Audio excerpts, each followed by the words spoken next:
This program is proudly brought to you by the YJFL Live Official app. With live scores, team stats, player stats and much more. Everything you need for the YJFL in the palm of your hand.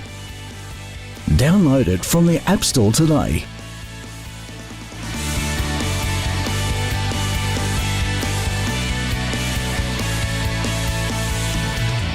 Good evening to all of you. This is Akshay Trivedi reporting Complete Sports Management. The match just ends between Fitzroy and Ivanhoe at Only Oval. It was Fitzroy who clinched the magnificent win over Ivanhoe with 97 points lead. I am here with the coach of Fitzroy, Melissa Bibi, the forward player Maddie Green and the midfielder Nell Morris-Dalton. Melissa, many congratulations for today's game, and it was a bit relief for you to have a full bench strength. Yeah, it was a relief to know that we had 4 people on the bench to start. We lost one, but look, it was just nice to turn around and have someone to change with, and it allowed me to give these girls a rest probably for the first time this year. Just sounds funny, but that's true. So it was really good to have a full team and just flexibility. Today it was a must-win game for the Fitzroy, and along with the big margin. So happy with the girls' performance? Yeah, look, the performance, we did need to win today. The performance was what mattered. I thought if we played our best, then we would win the game. You know, I thought that our best was better than their best. So, I think we played pretty close to our best today, and it was just a really good effort across the board, everybody. Maddie, today you kicked up 7 goals. So what are your thoughts? So how many goals you are aiming for in the end of the tournament? I don't think it's about the goals. Hopefully we make finals. I think that's where we want to head. It's not really about the goals, but yeah, it was good to get them up there.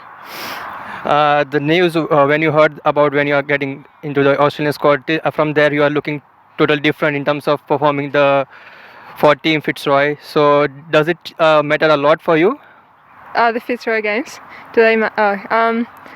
Yeah, I mean, there's only 2 games left unless we make finals, so I'll have to look at managing myself before that match. But hopefully I can play full games for Fitzroy up until then. Nell, how is your back at the moment? Oh no, it's good. Yeah, it's good. Because since the previous 3 games you are struggling with your back, but after the last couple of games you are a dominating player. So what are your thoughts? How you are shaping out today? Oh no, I think we're doing well, and I think coming into the end of half of the season, our team's really picked up and we're playing really well together. So I think that's what's made the difference and why we're getting up now. Melissa, was it any strategic call regarding the Ellie McKenzie? We didn't witness that she played in the first 2 quarters, but in the last 2 quarters she come up and performed really well. Ellie was at Nationals last week in Perth, so she actually played yesterday, the grand final yesterday. So I think she's played 5 games in 7 days. So we only played her for a little bit as a insurance or surprise. Secret weapon, a joker in the pack. Yeah. So the way all the girls are performing really well. So any thoughts or any words for all the girls like Emily Lay, Nicholas Lennon, Dominic Crick? Yeah, look, Dom had a great game today. Emily's had a great season. Her whole season's been fantastic. And look, if every player played like she does, then, you know, teams wouldn't lose. She just puts in every single thing, every single effort of, you know, 110% every week. Dom was great sweeping across the backline. She reads the play really well and just really repelled. Our backline together as one were awesome. Yeah, that was, I think, a big difference today. And towards the end of this season, we've settled the backline and they're doing a really good job at matching up and going forward from there. Thank you very much for joining us, and wish you very best for your last match of the tournament. Hopefully Fitzroy gets to the park and reach to the finals. Thanks. Hopefully it's not our last match. That's all from my side. Now from here, Lucas will be taking over, who is with the Ivanhoe team.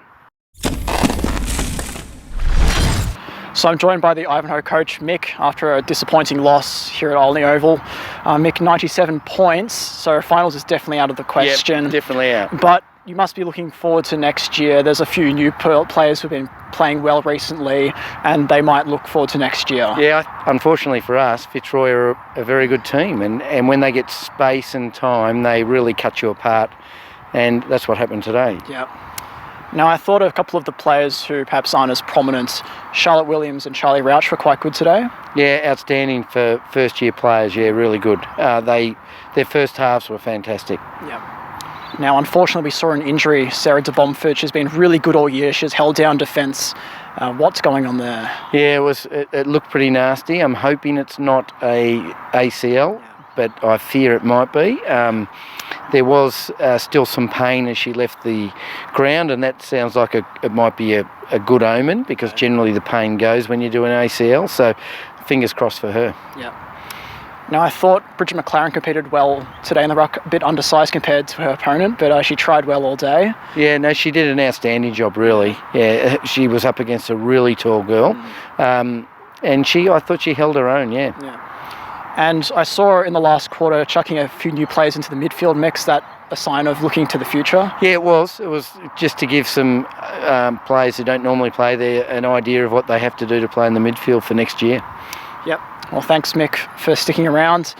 So that's been me, Lucas, from Complete Sports Management at Olney Oval, where Fitzroy defeated Ivanhoe by 97 points. I will see you again next time.